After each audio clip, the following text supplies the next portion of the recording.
मेरी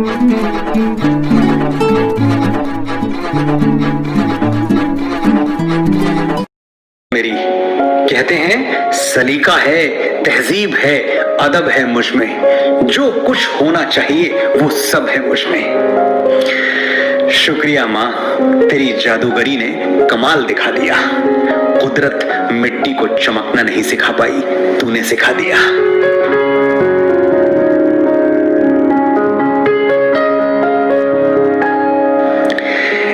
एक प्लेट में मिठाई के 2 टुकड़े, 3 लोगों का परिवार। मुझे मीठा अच्छा नहीं लगता, माँ यही कहती थी हर बार। पूरा बचपन मैंने उसके झूठ पर यकीन किया। जैसे मुझे बाहर खाना पसंद नहीं, सिनेमा जाना पसंद नहीं। कांच तो सुहागन का श्रृंगार है, चांदी की चूड़ियां क्या करूंगी? संदूक में सैकड़ों भरी हैं, और साड़ियां क्या करूंगी? वो उतना ही मुस्कुराई जितना उसका दिल दुखा है।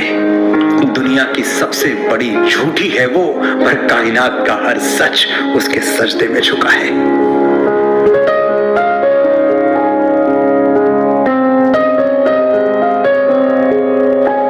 खुदा हर जगह मौजूद नहीं रह सकता था, इसलिए उसने मां बनाई। सैकड़ों बार सुनी है ये कहानी, लेकिन आगे की कहानी किसी ने नहीं सुनाई। आज मैं सुनाता हूं। ऐसा नहीं कि मां को बनाकर खुदा बहुत खुश हुआ या उसने कोई जश्न मनाया। सच तो ये है कि वो बहुत पछताया।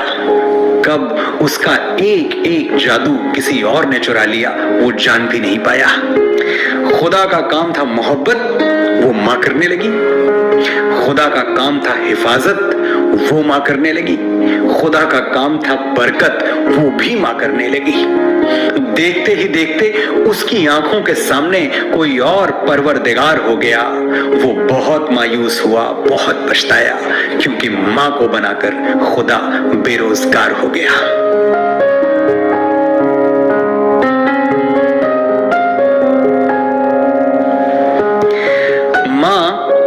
मैं तुझसे प्यार तो बहुत करता हूं, बस तेरे लिए वक्त नहीं निकाल पाता। बड़ा आदमी बनना है ना मुझे, तो बहुत कुछ सहना पड़ता है, बर्दाश्त करना पड़ता है। तू समझ रही है ना? वो बेचारी क्या समझेगी और क्या बताएगी? इतने सारे शब्द कहां से लाएगी? मैं बताता हूं। कभी पेड़ों से मत पूछना कि फल देने में वो क्या क्या सहते हैं। जिसने अपनी कोख से औलाद जन्मी हो, उसे मत बताना कि बर्दाश्त करना किसे कहते हैं। सोचो वो कष्ट जो भीष्म पितामह को शरशैया पर मरने में हुआ था। बदन की सारी हड्डियां एक साथ चटक जाएं तो कितना दर्द होगा, बस वही दर्द तुम्हें पैदा करने में हुआ था। मैं एक आम सा लड़का हूं, कुछ अलग नहीं है मुझ में, लेकिन ये बात मेरी मां को कौन समझाए। मेरी तारीफ यूं करती है जैसे मैं किसी मंदिर में रखी हुई मूर्त हूं। मेरे माथे पर काजल का टीका यूं लगाती है जैसे मैं दुनिया में सबसे खूबसूरत हूं। मुझे रब ने रियासतें नहीं दी, बादशाहतें नहीं दी, फिर भी उसको माफी है। मैं अपनी मां का राजा बेटा हूं, बस यही काफी है।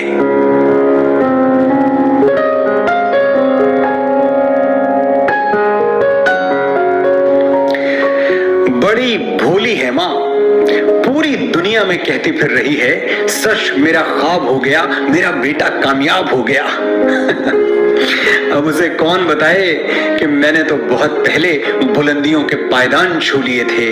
जब पहली बार उसने मुझे बाहों में लेके उछाला था, मैंने तो उसी दिन 7 आसमान छू लिए थे।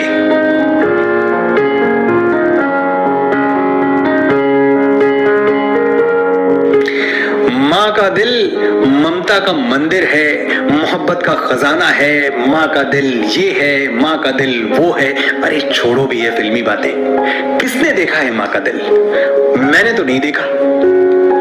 हाँ, मैंने उसके हाथ जरूर देखे हैं। वही हाथ जो मेरे लिए रोटियां बनाते हुए कई बार तवे पर जले हैं।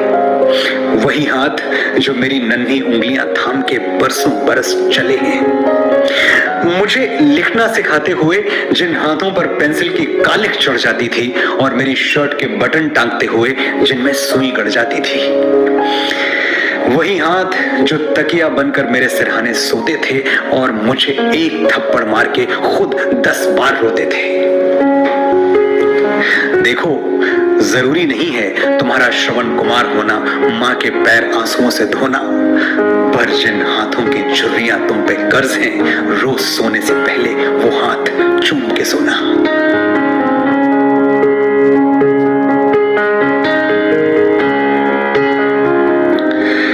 जो हर वक्त आसपास रहे वो अक्सर नजर नहीं आता।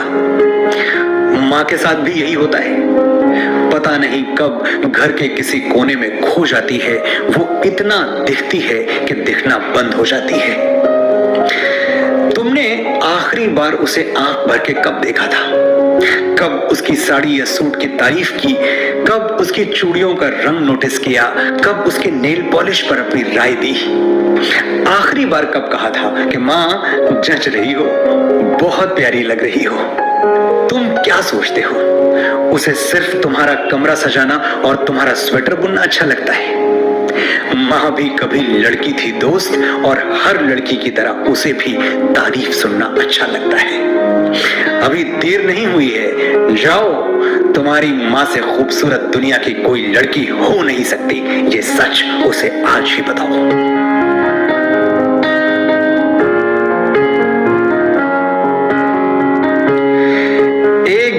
मैं खुदा से उलझ पड़ा, तुझे तेरी रहमत का वास्ता, मैं अपनी माँ के एहसान चुका दूं, दिखा कोई रास्ता। खुदा जोर से हंसा और बोला, उसके एहसान चुकाओगे जिसके सपने तुम्हारी आंखों में खो गए। शायद तुमने सुना नहीं, माँ के एक आंसू का मोल चुकाने में बादशाहों के खजाने खाली हो गए।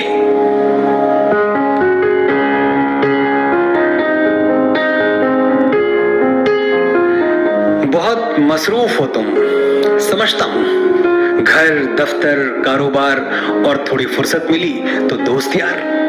जिंदगी पहियों पर भागती है, ठहर के ये सोचने का वक्त कहां है कि माँ आज भी तुम्हारे इंतजार में जागती है। सुनो, आज 2 घड़ी बैठो उसके साथ, छेड़ो कोई पुराना किस्सा, पूछो कैसे हुई थी पापा से पहली मुलाकात, दोहराओ उसके गुजरे जमाने, बजाओ मोहम्मद रफी के गाने। जो करना है आज करो, कल सूरज सर पे पिघलेगा तो याद करोगे कि माँ से घना कोई दरख्त नहीं था। इस पछतावे के साथ कैसे जियोगे कि वो तुमसे बात करना चाहती थी और तुम्हारे पास वक्त नहीं था। तरह मेरी शराओं में भी तपस्वियों का तेज भरा है। आज अपना परिचय इसलिए दे रहा हूं क्योंकि प्रणाम करके परिचय देना हम भारतवासियों की परंपरा है। भारत, मैं उस भारत से आता हूं जिसके होठों पे गंगा और हाथों में तिरंगा है। वो भारत जो कभी सत्यम शिवम सुंदरम, कभी वंदे मातरम और कभी पंजाब सिंध गुजरात मराठा द्राविड़ उत्कल बंगा है। मैं उस भारत से आता हूं जो ठुकराए हुए लोगों की शरण स्थली बन जाता है और 7 समंदर पार परदेशियों को भी सिस्टर्स एंड ब्रदर्स कह के बुलाता है। मैं उस भारत से आता हूं जिसने विश्व को हितोपदेश और कर्म योग सिखाया, लेकिन खुद कभी अपना पराया नहीं सीख पाया। वसुधैव कुटुंबकम के सिद्धांत पर जिया। मेरा भारत वो नीलकंठ है जिसने खुद विष पी के दूसरों को अमृत दान किया। मेरा भारत कर्मण्येवाधिकारस्ते गाता है, तीनों लोगों का स्वामी होके भी माखन चुराता है और महाअवतार होके भी माँ के हाथों मार खाता है। मैं गौतम के भारत से आता हूँ जहाँ जनहित के लिए एक राजपुत्र सन्यासी हो जाता है। मैं राम के भारत से आता हूँ जहाँ पिता की एक बात पर बेटा सिंहासन त्याग कर वनवासी हो जाता है। मैं उस भारत से आता हूँ जो स्त्री को उसके स्वाभिमान से पहचानता है, एक कुंवारी माँ को महासती कुंती के नाम से जानता है और 5 पतियों वाली द्रौपदी को देवी मानता है। मेरा भारत आकाश सा बलवान है, फिर भी धरती सा धैर्यवान है। मेरा भारत प्रेम का पुण्य लोक, अहिंसा का जन्म स्थान है। लेकिन नारी का अनादर हो जाए तो हमारा बच्चा बच्चा हनुमान है। पढ़ो हमारा इतिहास जो हमारे मस्तक पर छपा है। एक दुशासन ने हमारी बेटी का आंचल खींच लिया, हमने 100 भाइयों की चिता जला दी। एक रावण ने हमारी मां का हरण किया, हमने पूरे राक्षस कुल की लंका लगा दी।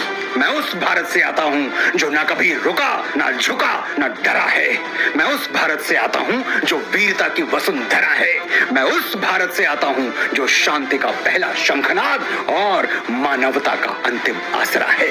आज अपना परिचय इसलिए दिया क्योंकि प्रणाम करके परिचय देना हम भारतवासियों की परंपरा है।